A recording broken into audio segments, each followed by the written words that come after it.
অভিনয় জীবনের পার করলেন ৬০টি বসন্ত।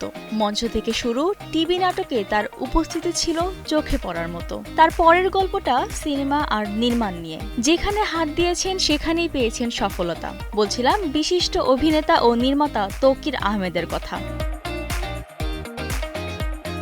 রোববার রাজধানীর শিল্পকলা একাডেমির এই আয়োজনটি ছিল গুণী এই মানুষটিকে ঘিরে, যেখানে উপস্থিত ছিলেন দীর্ঘদিনের সহকর্মী, বন্ধু ও পরিবারের মানুষেরা। গল্প আড্ডায় মাতিয়ে রেখেছিল পুরো অনুষ্ঠান।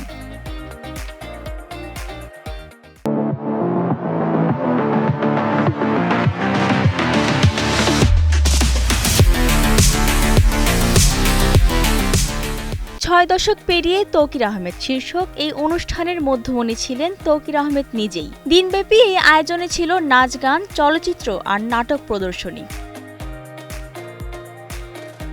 এই বিশেষ আয়োজনে তৌকির আহমেদকে শুভেচ্ছা জানাতে উপস্থিত হয়েছিলেন শোবিজ অঙ্গনের এক ঝাঁক তারকা। বক্তারা তুলে ধরেন তার ৪ দশকের বর্ণিল ক্যারিয়ার এবং সৃজনশীল কাজের নানা দিক। আমি তৌকির ভাইয়ের অনুসারী এবং তৌকির ভাই যেভাবে প্রতিনিয়ত আমাকে অনুপ্রাণিত করে, উৎসাহ দেয়, এটি অবিশ্বাস্য।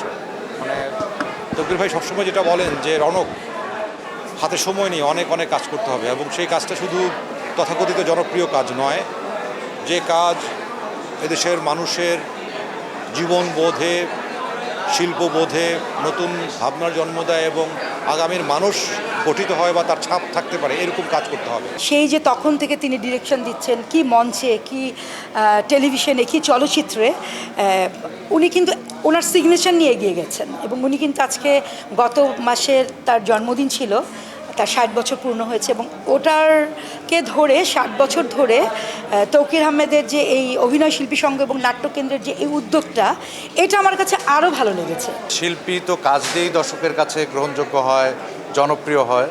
তো তৌকির আহমেদের আমরা দেখলাম যে 7টি চলচ্চিত্র আমরা ইতিমধ্যে দেখেছি উনি নির্মাণ করেছেন, 4টি মঞ্চ নাটক নির্দেশনা দিয়েছেন, অসংখ্য টেলিভিশন চলচ্চিত্রে উনি অভিনয় করেছেন। উনি প্রত্যেকটা ক্ষেত্রে যেখানে যেখানে তার পদচারণা ছিল, প্রত্যেকটা জায়গায় উনি সফল। অনুষ্ঠানে তৌকির আহমেদ মনে করেন, কোনো কাজের স্থায়িত্ব নির্ভর করে তার মানের ওপর।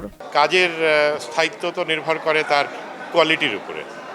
আবার আমি এভাবে চিন্তা করি, যেই ছবিটি টিকে থাকে বা যেই নাটকটি টিকে থাকে সেটি ভালো নাটক, নাহলে টিকে থাকতে পারে না। তো যখন সেটি দেখি তখন সেটা আনন্দের, এবং সেটা নতুন করে আরও ভালো কাজ করার জন্য তাগিদ তৈরি করে। সারাদিন ব্যাপী আয়োজনে ছিল দর্শকদের উপচে পড়া ভিড়। সকাল থেকেই সবার আগ্রহ ছিল তৌকির আহমেদের বিশেষ প্রদর্শনী ঘিরে। আই এম ভেরি এক্সাইটেড, আর ওয়েট করতেছিলাম অনেকদিন ধরে এটার জন্য। দ্যাটস ইট, আমি বোঝাতে পারবো না ভাষায়। আমার খুবই ভালো লাগছে, উনি আমার অনেক পছন্দের একজন অভিনেতা, তাকে সামনে থেকে দেখে আরো বেশি ভালো লাগছে। ৬ দশকের পথচলা পেরিয়েও থেমে যাননি তৌকির আহমেদ। সময়ের সঙ্গে নিজেকে বদলে নিয়েই নতুন গল্প আর নতুন চরিত্রে এখনও তিনি সমান প্রাসঙ্গিক। তৌকির আহমেদের এই যাত্রা শুধু ৬ দশকের নয়, এটি এক অনন্ত পথচলা, যা অনুপ্রেরণা যোগাবে প্রজন্মের পর প্রজন্মকে। বৃষ্টি রানী দাস, কালের কণ্ঠ।